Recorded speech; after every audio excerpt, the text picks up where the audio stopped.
Hey, folks, it's the day after Christmas, December 26th, and I'm here in a hotel room in New Hampshire. And I just spent Christmas with some relatives, and now we're going to talk about A Christmas Story. Let me tell you something about A Christmas Story, okay? I've never seen it.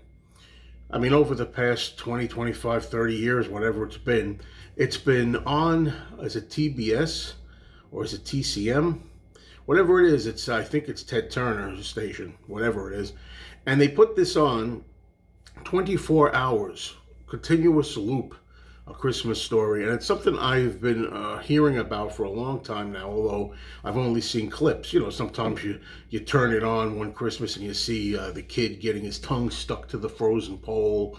Another time you turn it on and you see somebody saying, you know, you're going to get your eyes shot out with the Red Ryder BB gun and all this. But I've never seen the movie all the way through. And I've got a friend, some of you know him, Mikey Arugula. Hey, Mikey, who likes to keep on pushing things at you. You got to see this. You never saw A Christmas Story? Oh my God, you got to see A Christmas Story. Oh man, you got to see it. It's great. Oh, blah blah blah, all this kind of stuff. Now, of course, we all know that when you build something up, the more you build something up big, it never really rises to the occasion. You get a little disappointed. Oh, that's put it mildly with A Christmas Story. Now, I just did a review on the movie White Christmas from 1954, which I do not like, and which I do not think is a Christmas movie at all, White Christmas. By the way, while I'm on the subject, I saw a little bit of Die Hard. That's not a Christmas movie either, but that's a hot topic. And so this one here, A Christmas Story, is a great contender for most overrated film I've ever heard of in my life. Now, that's not to say that I hated the movie. I didn't hate A Christmas Story. It's got some humor in it. It's got some charm. It's got some fun. But it's really overbloated. Are you kidding me? A Christmas Story? Is it really that good to be shown around the clock, 24-hour loop on Christmas Day for 30 years? Almost 30 years. For almost 30 years they've been playing this.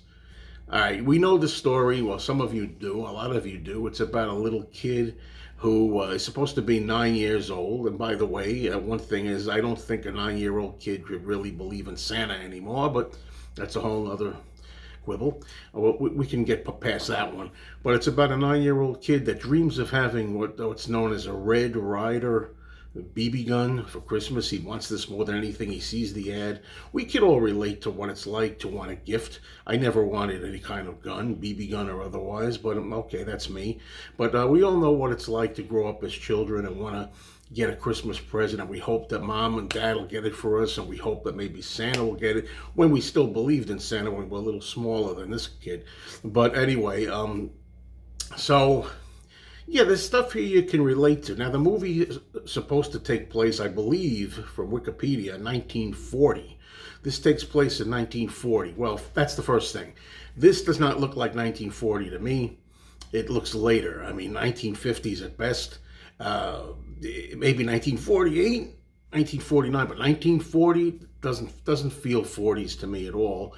And in particular, the mother in here, who is really like kind of a scatterbrain kind of character, doesn't seem to me to be a mom from 1940s. I mean, she has to have that kind of like Andrew sisters kind of hair, or you know, the apron, the whole thing. She doesn't look anything like a 1940s mother. What does she look like? A 1983 mother with the frizzy hair and everything. Yeah, the mom here looks like she's from right out of 1983, which is when this movie came out. And by the way, I remember 1983 well. It was the best year of my life, actually. I don't remember A Christmas Story. I mean, I knew about every movie that came out then. I don't even remember A Christmas Story getting any attention or any notice. It wasn't until it came out in rotation on this thing and they jammed it down your throat. Ted Turner must have a real fetish for this movie. I don't know what it is, but I think he really jams it down your throat. That's when I first heard of it. I never heard of it until we were forced to hear of it, or we were forced to think it was great and everything. So anyway, let's go back to the movie. I don't find a lot of scenes that are supposed to be funny, I find stupid or repulsive. I don't find it funny when was it Ralphie the kid, when he has to be forced to dress up in a pink bunny outfit. That doesn't I don't find that funny or cute or anything. It doesn't affect me at all. I think it's absolutely absurd, the scene in there where the younger brother doesn't want to eat his food, so his mother coaxes him into acting like a pig to put his like nose and food into the food and snort the food and eat it that way. It's so funny. Isn't that so funny? I don't think any mom would do that. I don't care how desperate they are to get the kid to eat. So there's also the bit where, again, the kid who's too old to believe in Santa goes with his little brother to meet Santa at the department store.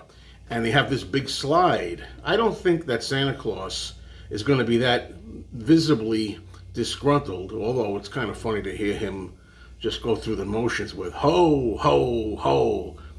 But then after he's done, him and his elf assistants just kind of like throw the kids down a slide, push them down a slide. This is. I mean, I have a sense of humor. I like the Three Stooges, for crying out loud. I mean, I'm not against some mild violence for comedy, but I just don't see that happening in real. It doesn't feel real to me that they would just usher the kids past Santa, be nasty to them, and throw them down the slide. I guess the way I'm explaining it here, if you haven't seen the movie, sounds funnier than it actually is in the movie. All right. Okay, so what can I say? The narration. I mean, too much narration. I mean, I'm not against narration in film, but this is overkill. It's done too much narration.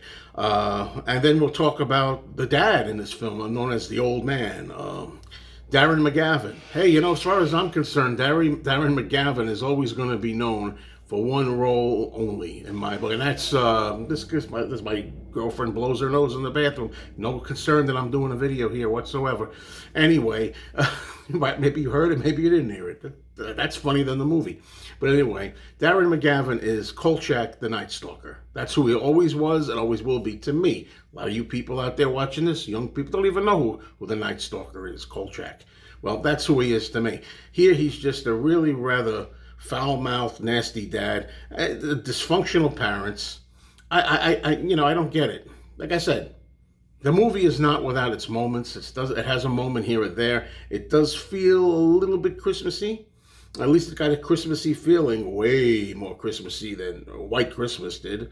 And I want to say, as I kind of wrap this up, I am not against Christmas movies. I'm not a Scrooge, I like It's a Wonderful Life. I like Miracle on 34th Street. I love The Waltons, the first pilot film they did for Christmas called The Homecoming, A Christmas Story. That's my favorite Christmas movie. You can't find anything more warm than that. But at least there's supposed to be a little more emotion, a little more positivity, a little bit more like you're discovering something about yourself, the spirit of Christmas. I didn't get that in here at all. So, I didn't mention, do you know the one scene I thought was the funniest? Yeah, so shoot me with a BB gun for telling you this, but the funniest scene to me was near the end of the movie when they have to go to a Chinese restaurant to eat their Christmas dinner. That was the only funny scene, really, to me, in the movie. The movie is not horrible. It's not terrible to me. It's okay. It's okay. It's not great. It's not a classic. It's not iconic. I really don't get it. It was directed, lastly, by Bob Clark. And to give you an idea, this was a man who did a 1974 Christmas killing slasher violent Santa film called Black Christmas. So that's who directed your favorite movie called A Christmas Story. In fact, I think if I had to pick one of them, I don't even like Black Christmas very much as a horror movie, but I'd watch that over this. Okay, that's it. Christmas is over now. It's the 26th. We're done. See you next year.